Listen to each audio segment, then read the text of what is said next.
ESG is an ethical-sounding framework that governs most of the professionally managed capital in the world, including yours. But how it manifests is very different to the image it presents. Now, before I begin with this video, let me say at the outset that there's a lot of decent people out there trying to do good things with ESG, and for a long time I was one of them. But my efforts to force ESG to make some kind of sense failed effectively, and I believe that's the fate of all such well-intentioned efforts that operate under this rubric. Increasingly, I think more people are seeing that something just isn't right, but they can't put their finger on it. So in this video, I'm going to show you that there is a fundamental and technical reason that it just doesn't do what you expect. And that's because its very structure is incompatible with ethical action. If you've ever had to listen to a speech on ESG, and I wouldn't wish that on anyone, I guarantee the speaker will have begun by attempting to define it. And I also guarantee that their definition would have been unsatisfactory, and that's deliberate. This whole thing is designed to be slippery. If you want to catch it, you have to be very deliberate. And so that's what I'm going to be. ESG stands for environmental, social governance. The first thing to notice is that something appears to be missing. And you've got it, there's no noun. Environmental, social governance, what? It's disembodied, three adjectives in search of a noun, an object. There's nothing to get to grips with, you see. And not just this, but two of those three words are the adjectival form of two of the most abstract words in the English language, environment and society. Let's look at environment. A few decades ago, people would talk of ecology. And that's a bit more grounded and graspable. And before that, they'd talk of the natural world, which is even closer to something you can touch. It's full of, animals and plants and weather. ESG people hate animals, by the way. Cows, pigs, sheep, they're a big problem for them. They have zero interest in the natural world because it's not what they mean by the environment. And in practice, this abstraction is abstracted even further, so that any manner of environmental degradation becomes permissible so long as it addresses a single metric, carbon emissions. This is what happens when you replace context with ideology. You lose the plot. Society. There is no more abstract word to refer to humanity than society. One British Prime Minister went so far as to say there's no such thing as society, and she might have been onto something. See, one of the problems with operating at this level of abstraction and refusing to think about individuals in any way other than part of an amorphous collective is that it becomes easy to anthropomorphize these concepts, talk about them as if it's something that is possible to understand and to manipulate. The other problem is that the words become so easy to abuse. So think of all the ways that social is used to refer to things that are fundamentally antisocial. Social media, social distancing, socialism, all things that undermine the fair and free functioning of real communities. And in an ESG sense, it's been mainly used to force companies into adopting divisive, unfair, and very often illegal policies that prejudice certain groups over others. So these abstractions are disembodied, unrelated to time, place, or person. There's no place for people or nature or the world in them.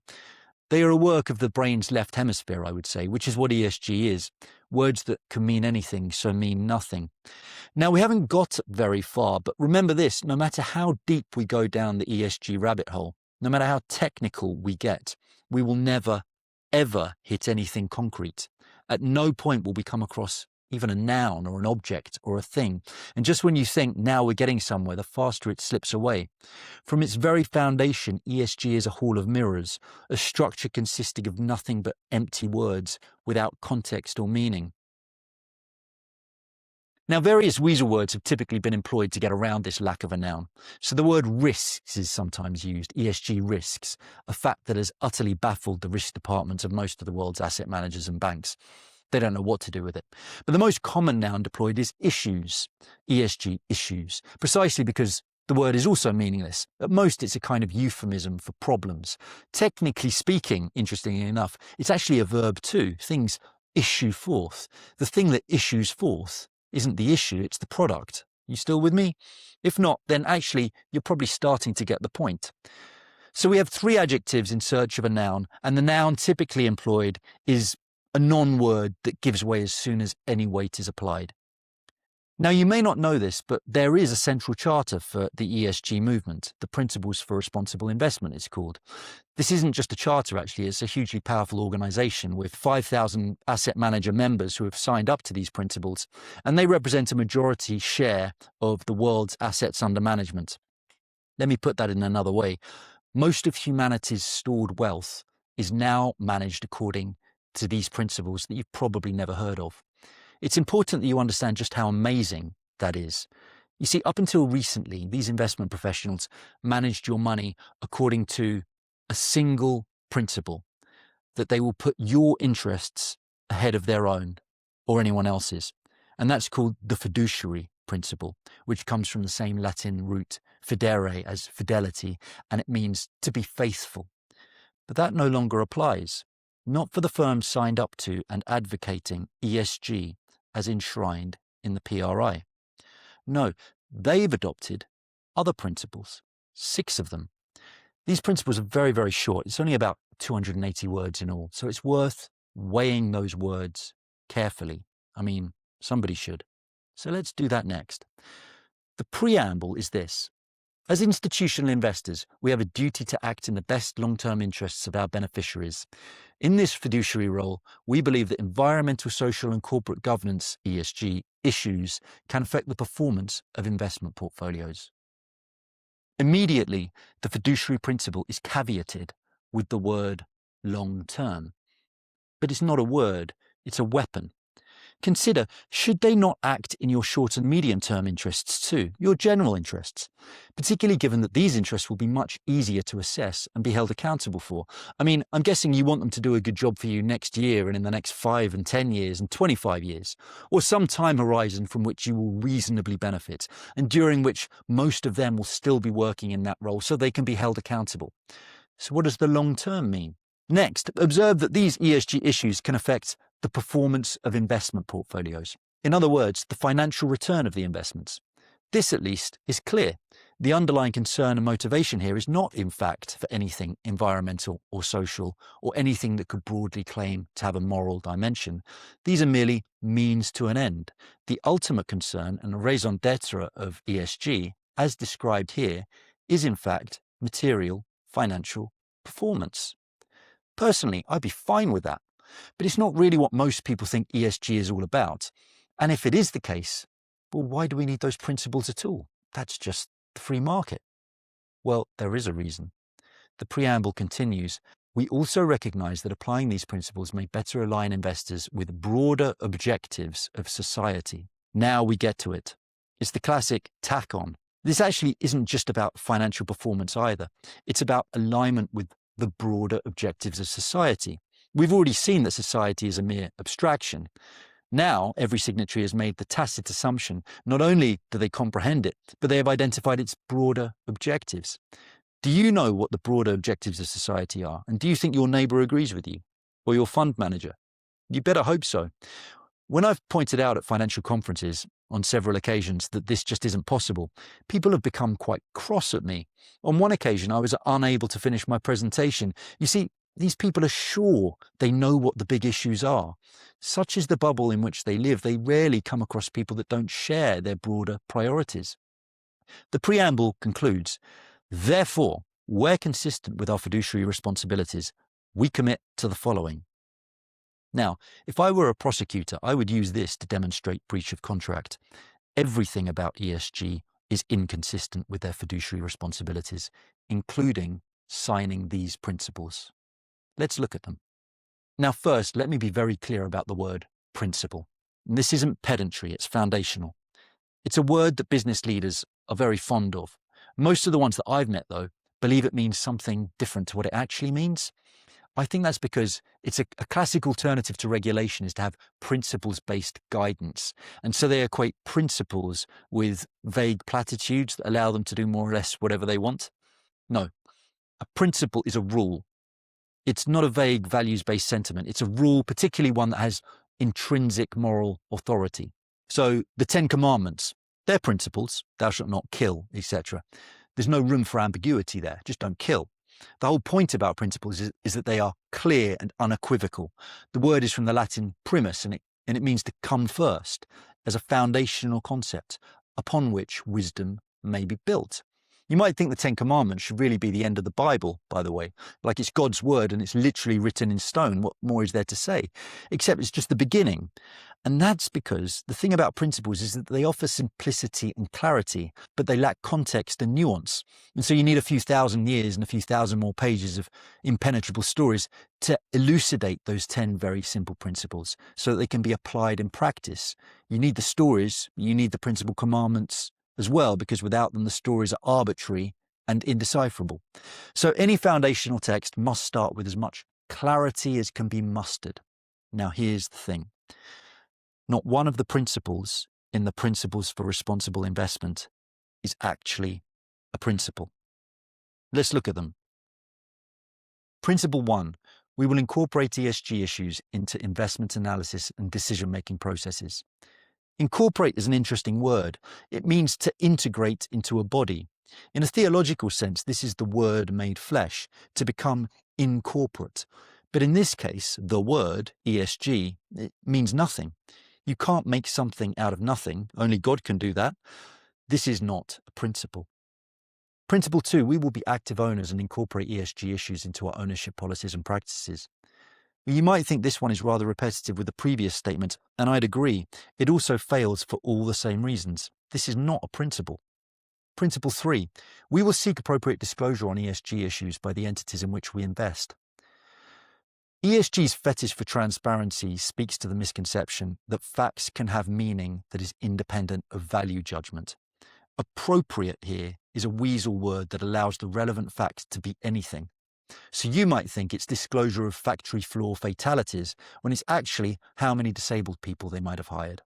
This isn't principle, it's license. Principle 4, we will promote acceptance and implementation of the principles within the investment industry. This one doesn't even pretend to be a principle. It's a proselytizing injunction. In finance, this is known as a pyramid scheme. In business, it's a cartel. In sociology, it's groupthink. In theology, it's a religious invocation to spread the word. It's also a unifying, totalizing ethic that has led to an absolute intolerance of diversity and opinion. And that's what we see in the ESG community. The only diversity that will not be tolerated is diversity of thought. Principle 5, we will work together to enhance our effectiveness in implementing the principles. This is an injunction to collude. Principle 6, we will each report on our activities and progress towards implementing the principles. This is clearly not a principle, it's a bureaucratic point of process. The document ends with the commitment to evaluate the effectiveness and improve the content of the principles over time. Well, I can find no record of any update to this empty set of platitudes. This means the investment and business elite have studied it and decided it was perfect, or else they didn't bother. But although the PRI is now the preeminent ESG document, it didn't coin the term. That happened a couple of years before its establishment in a 2005 report by the UN Global Compact, paid for by the Swiss government, and entitled, Who Cares Wins? Its authorship was delegated to 20 financial institutions, including such famously caring ones as Goldman Sachs, Deutsche Bank, UBS, and Credit Suisse. The report, which came out 3 years before the GFC, had 4 goals, and 2 of them were to create stronger and more resilient financial markets and to improve trust in financial institutions. In other words, ESG was conceived with the stated purpose of improving the reputation of companies and the prevailing system of corporatism. It's there in black and white. You can kind of just imagine these bankers a few years later as the global system is melting down and the taxpayers bailing them out, floundering around trying to find some way of rebuilding trust in their institutions. And then someone dusts off this old UN report and reads out loud, it says here, who cares wins. Apparently, we need to lead the way by implementing ESG principles and improving reporting and disclosure. It's got to be worth the shot, right? Who Cares Wins, which is available online, is not actually a terrible report. I quite like it. It doesn't overreach too much. It makes it clear that it's just trying to open a conversation, and even proffers some commendable principles. That's right, it has 10 principles, but these are not the ones later adopted by the PRI, and that's very telling. These original 10 principles include laudatory statements such as businesses should support a precautionary approach to environmental challenges. I mean, you can't disagree with that. Or the elimination of all forms of forced and compulsory labour and child labour, and businesses should work against corruption in all forms. It's an okay stab at tackling something complex and important. But then an odd thing happened. Rather than taking these principles and trying to improve on them and refine them, the PRI decided to throw them out completely. No mention of forced labour, bribery, child slave labour, none of these things made it. All redacted in favour of meaningless, postmodern platitudes. I wonder why. Well, obviously, because it removes accountability, increases subjectivity, and therefore offers licence. ESG is the undoing of the fiduciary principle. Following the "Who Cares Wins" report, the UN Secretary-General at the time, Kofi Annan, pushed for a more permanent body to address what was referred to as sustainability in financial markets. But he didn't go back to the banks or the usual suspects in big business. He did something a lot cleverer. He went upstream to the world of investment fiduciaries. Today, there are more than 5,000 signatories to the PRI, paying about 25 grand each per year. You do the maths. For the benefit of being able to use the PRI logo, adopt their principles, and the obligation to get other people to do so too. Well, in what kind of a world is that possible? A world where an increasingly unaccountable elite are trusted with everybody else's money. This is not a good look, my friends. In any case, all this begs the question, what is it that we are all signed up for now exactly? The answer, the political causes that the tiny handful of bureaucrats entrusted to manage our money believes in. So that's the bad news. What can you do about it? Well, if you're an investor, you need to know that you can't rely on labels, ethical labels, ESG labels, as a way of ensuring your money is being used for good. It's a very poor proxy for good ethical behaviour. In fact, I would go so far as to say that virtue is least often found where it is advertised. There's no shortcut to doing your own research, and I would start by checking to see if any of the fund managers you're invested with are signatories to the PRI. If they are, send them this video and see what they think. If you're an asset manager or a leader of a large business and now feel somewhat bereft what to do next, feel free to get in touch with me. I run internal sessions on business and investments ethics that can help you to rethink about how you go about building the culture and ethical behaviour that you actually want.